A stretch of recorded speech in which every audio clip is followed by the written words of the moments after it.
Alright, Shalom, double honors to the apostles of GMS, honors to you brothers that be pushing this truth and sincerity. This is a bit of a follow-up lesson, or sit down rather more on the video I did a couple of days ago regarding the word bossy and Esau's agenda in trying to omit that word as a means of describing these women that we got out here. Alright, and as you know, first and foremost, it comes from the Most High. The Most High set up the so-called Negro, Hispanic, and Native American household was going to be broken down. All right, like it all comes off of that. But the Most High put it within the spirit of Esau, the so-called white man, all right, to implement those curses upon the people of Israel. Because once we went off on the Lord's statutes, commandments, and we're known as the Most High's fervent lover, our fervent lover, right? Our women, they started going off, man, going all the way back to Adam and Eve. Eve, you know, the scripture says from the woman came the beginning of sin, and through her we all died, man. All right, but the main point I was trying to get at was the destabilizing of the so-called Negro and Hispanic and Native American household. All right. And in so doing, that's why you got all the issues and all the problems that you have, the socio-economical issues that you have within the Negro, Hispanic, and Native American communities, man. Right? Notwithstanding, it all comes from the Most High. It all goes back to the curses. All right. But you got a lot of people out there that address the issues and say, you know, our women are this, that, and the third, but they don't go to the root of the problem, right? Which is the devil, Esau, man, who has to be destroyed. So it's not not too far from the point of the destruction of Esau, all right, because Esau is going to be the root of this problem. Therefore, when the Most High deals with this problem, which the Most High is going to remove them curses, he's going to remove the person that implements those curses, which is the so-called white man. All right, it says, yeah, this is from the Willie Lynch letter. I haven't gone into this in a long time. And the whole thing is good. You can find a PDF of it online. It's called The Making of a Slave, and it's a letter that was written to various slave owners. If I remember the premise of this particular article, it was a letter written to a variety of slave masters as a means of implementing a perfect slave. All right, a self-perpetuating slave. And one of the key factors in so doing was breaking the family structure, but namely breaking the so-called African woman, as they put it here, but really it was the Israelite woman, because we know through Deuteronomy, the 28th chapter and the 68th verse, that the so-called Negroes, Hispanics, Native Americans, namely the Negroes, went into captivity by way of slave ships. All right, but you already had the Latin-speaking tribes already in the Americas, right? The Northern Kingdom. All right, so it says the breaking process of the African woman, and this is talking about the so-called Negro women. Right, and one key factor to bear in mind is the fact that, the dominant influence amongst in terms of culturing amongst women is the so-called Negro woman. Whatever the so-called Negro woman does, if she's twerking on TV, then you're gonna get them little white girls twerking on YouTube and the TV and all of that. All right, so they kind of shot themselves in the foot in that. But when you really go into them high societies, right, when you assess those high societies, the so-called Rothschilds and so on and so forth, they got all of their women in check. All right, their women stay in order. All right, so it says the breaking process of the African woman. It says then take the female and run a series of tests on her to see if she's willing to submit to your desires willingly. All right. It says test her in every way because she is the most important factor for good economics. So once they have these women down on lock, and by process of feminism, all right, by process of, and it's gonna tell you here, man, a self independence, all right, strength by a man's strength, of which you're weak anyway by nature, all right, and the omitting of a woman's strength, man, the ability to raise children. Right, the ability to be more patient than the man is, because a man really ain't got that much patience to be raising, you know, a couple of crying kids and all of that, man. Not saying that it can't be done, but a man really ain't been built like that. All right, It says, if she shows any signs of resistance and submits completely to your will, do not hesitate to use the bullwhip on her to extract the last bit of bitch out of her. All right, and that's why you see women, man, when they see Esau and when they're at these different jobs, man. All right, they're completely in awe, man. They are in complete submittance to the devil, man, to Esau. All right, and it says, take care not to kill her, for in so doing you will spoil good economics. It says, when in complete submission, she will train her offspring in the early years to submit to labor when they become of age. And that's why, man, when you get these little young niggas raised by the so-called black woman, man, right? They're coons, man. They're more than willing to submit to the power of Esau, man. That's why when you bring out certain truths out there in the camps, in the sit downs and the videos and all of that, right? You have a hell of a lot of scoffers and so on and so forth, because they're unable to take the veracity, right, that comes of the scriptures. The fact that the Most High, right, is a man, is an austere man, and not a man not to be, a power not to be messed around with, man. Right? Namely, when we set up this kingdom, Esau's women's gonna be ravished, man. Right? They're gonna be deaf of young men, babies, children, all of that, man. All right? But they rather submit to the will of Esau, because that's what they've been raised to do, right? Right? Coming back to, going all the way back to this. Right? It says, understanding is the best thing. It says, therefore we shall go deeper into the areas of the subject matter concerning what we have produced here in the breaking process, the female nigger.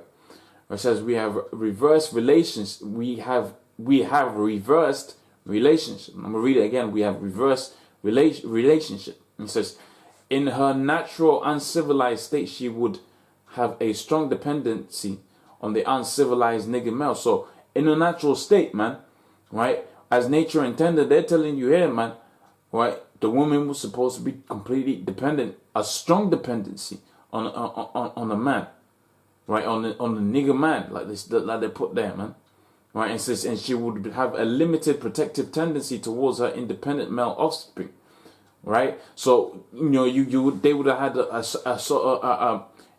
a maternal instinct to protect their offspring, right. But it would be, like it says here, a limited protective tendency toward her offspring. Right, you got all of these dudes that have been, in the media and all of that, man. They say this, that, and the third about their mother. The scripture says you got to honor your mother and the father, but these dudes are on another level with it, man. All right, it says she'll have limited protective tendency toward her independent male offspring, and would raise the female offspring to be dependent, right, like her, right. Nature provided time with balance. It says we have reversed nature by burning and putting one civilized nigger apart and the bullwhip, right, the other to the point of death, all in her presence. It says, by her being left alone and unprotected with the male image destroyed, right, the ordeal will cause her to move from her psychological dependent state to a frozen independent state, right, which is the stage we're at right now, man. Right, the so-called independent woman, they make songs about that, man. I mean, this letter was written hundreds and hundreds of years ago. I believe it was in the 1500s. Man, and they make songs about Miss Independent, and dudes make songs about it, of which that guy Neo was a faggot anyway. Right, just by the song, he's a faggot. Man, I don't want no freaking independent woman, man. All right, I want a woman that's gonna be a woman, man. It's gonna submit, man. Right, because in so her submitting, right, then I could put the agenda that I want my children to be raised under, man. All right? It says, for fear of the young man's life, she will psychologically train him to be mentally weak, right, and dependent, but physically strong. So you got these gym niggas, man, right, that are physically strong, but they're mentally weak. They can't hack this truth. In other words, man, they can't handle this truth. Not saying that you're going to the gym or anything like that, but this is this is what the agenda that Esau's put out there, and you see it, man. All right, Jake, the so-called Negroes, Hispanics, Native American, they're all great basketball players, great baseball players, man. They're physically strong, but they're mentally weak, man. You bring forth the principles of this truth, namely the destruction of this kingdom, right? Right, the upcoming calamities, man. They can't handle that, man. Right, it says, because she has become psychologically independent, right, she will train her female offspring to be psychologically independent. And what have you got, right? And that's the question he said, man. Now you got a self-perpetuating machine to reproduce a weak Negro men, right? Weak-minded Negro men, right? Who are physically strong. So they're going to do Esau's job, man. They got the physiology for it, right? But when it comes to this truth, namely, when you go into the word effeminate, it says it means a lack of faith, man. Right? They're effeminate. They can't hack this work, man. They can't handle this work.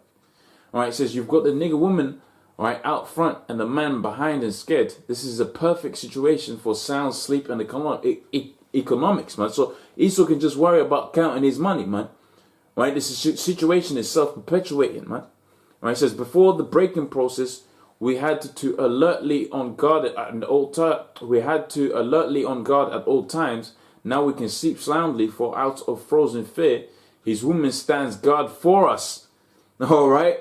So your worst enemy right here, man, is the so-called Negro woman, the so-called Negro and Hispanic women. I know people gonna hate that, but you can read it right here in the clear in the black and white. All right. It says before the breaking process, we had to alertly on guard at all times. So before they broke the so-called Negro woman, man, right, they had to be on alert, right? They would have had to have a whip, the bullwhip and all of that, man. All right, but now you can have slaves without having to have a slave master now, man. Why? Because these dudes, man, they follow whatever their woman says, man. That's why it says, hey, his woman stands guard for us, man. All right, he cannot get past her. He cannot get past her infinite slave process. Right? And it says he is a good tool now, ready to be tied to a horse at a tender age, man. It says by the time a nigger boy reaches the age of 16, he is soundly broken in and ready for life, sound, and efficient work and reproduction of a unit of good labor force. Not a black family and so on and so forth. And the thing goes on. All right, I might get into these other bits on a later date. All right, but that's the main point being hit on the head, man. All right, and let me get into some scriptures real quick before I close this down. All right, so this is in the book of Deuteronomy, the 28th chapter and the 54th. It says, so that the man that is tender. Let me go down. Right, yeah, I'll start at the 54th verse because that's all. The 54th verse. Really, these curses here you read in this section of the curses, man, they go hand in hand with that Willie Lynch letter. If you read the whole thing, right? This is backing up in the book. This is the 56th chapter, 56th verse. If you can see it, right? It says, so that the tender and delicate woman among you, which would not adventure to set the sole of her foot upon the ground for delicateness and tenderness. Her eyes shall be evil towards her husband of her bosom, and towards her son, and toward her daughter, right, and toward her young one that cometh from between her feet, and toward her children, right, which she will bear, right. She shall eat from them, right, for want of all things secretly in siege and straitness, wherewith thine enemy, right, shall distress thee in thy gates. All right. This is the next one. This is more speaking about the times we're in. So we had, nice, tender, and delicate women out there, all right? But by process of us going off on the Lord's statutes and commandments, man, we got the so-called problems that we have right now. But you can eliminate the problems by the destruction of the so-called white man, and that's going to come about when the Most High comes back on the scene, when the Lord comes back on the scene, all right? So this is Micah 7:10. It says, "Then she that is mine enemy shall see it," all right? Because as men, right? In the so-called, I wouldn't even say in the so-called, no, as men in the truth of the Most High, man, right, awoken to the fact that this man's the devil, right, awoken to his antics and his strategies, man, right, we become an enemy to that, because now the person that stands guard watching us, like the letter says, right, watching us for our enemy, now she knows that we're awake to the fact that she's really out there as an enemy, man, right. And it says, then she that is my enemy shall see it, and shame shall cover her, right, which said unto me, where is thy Lord, thy power, right? Because you tell these women about the truth, they tell you, where is your God, man? Because you be going through all kind of hell, they'll ask you, where's your power, man? All right, but we know through these scriptures that the only way you can be purified on this side is you got to catch on. When you go into the book of Zechariah, the 13th chapter and the 8th verse, it talks about the 2/3 going through the fire, and it talks about the 1/3 being refined by the fire of adversity. All right, in the 4th chapter and 24th verse as well. That's a beautiful one that talks about catching hell and the Most High purifying them. All right, and Ecclesiasticus, the 2nd chapter and the 1st verse, it says, when you bring forth yourself before the Most High, prefer the heart for temptation, man. Right, because for as gold is tried in the furnace, right, so are acceptable men tried in the furnace of adversity. All right, it says, where is the Lord thy power? And it says, my eyes shall behold her, and now she shall be trodden down as the mire of the streets. So when the time comes, all of these proud ass women that dudes would have went up to and say, yo, you know, you want to holler at a nigga, you want to holler at a brother or anything, and they didn't give us no play. No, not because of no pseudo thing like actually, you know, attractiveness or anything like that, but because they're messed up in the head. They're gonna see us, right, when the Most High raises us up, man, through His power, man, right, and then she gonna be trodden down like the mire of the streets. All right, now this is the precept I brought out as a premise, all right, on the first video, and I'm bringing it out again. This is Isaiah, the 3rd chapter and the 16th verse. It says, moreover saith the Lord, because the daughters of Zion are haughty, and walk with stretched forth necks and wanton eyes, and walk in the mincings as they go, and making twinklings with their feet. It says, therefore the Lord shall smite them with the scab of the crown of the head of the daughters of Zion. So they was going to go bold, man. All right, and the Lord was going to discover their secret place. It says, in that day I shall take away the bravery of the twinkling ornaments, right, about their feet, and their colls, right, and their rounded tires like the moon. It says, their chains and bracelets and mufflers and bonnets and ornaments of the legs and headbands and tablets and earrings, the rings and the nose jewels, right? So he was going to bring her right down, man, right? Basically to nothing, in other words, because they're proud, man, because of their pride. All right, now this is just to finish up. This is in the book of Ephesians, I believe it's the 5th chapter, and let me just quickly whiz through and see the point where I was. There we go. Right here, and this is the instruction and the order the Most High set up. This is Ephesians 5:22. It says, wives, submit yourselves unto your own husband as unto the Lord. All right, for the husband is the head of the wife, even Christ is the head of the church. All right, so that's the order. Yahushai on the Most High, Yahweh on top, Yahushai, right? The Israelite man, you Israelite women, man, and then the rest of the nations. All right, that's the order, man. Clear cut and simple in the black and white. You've seen it. You've seen it in the Willie Lynch letter. You've seen it in the scriptures. All right, but guess what? You're not gonna fall in line, so you're gonna be trodden down the mire at the streets. All right. With that, I'm gonna say double honors to the apostles of GMS. All right.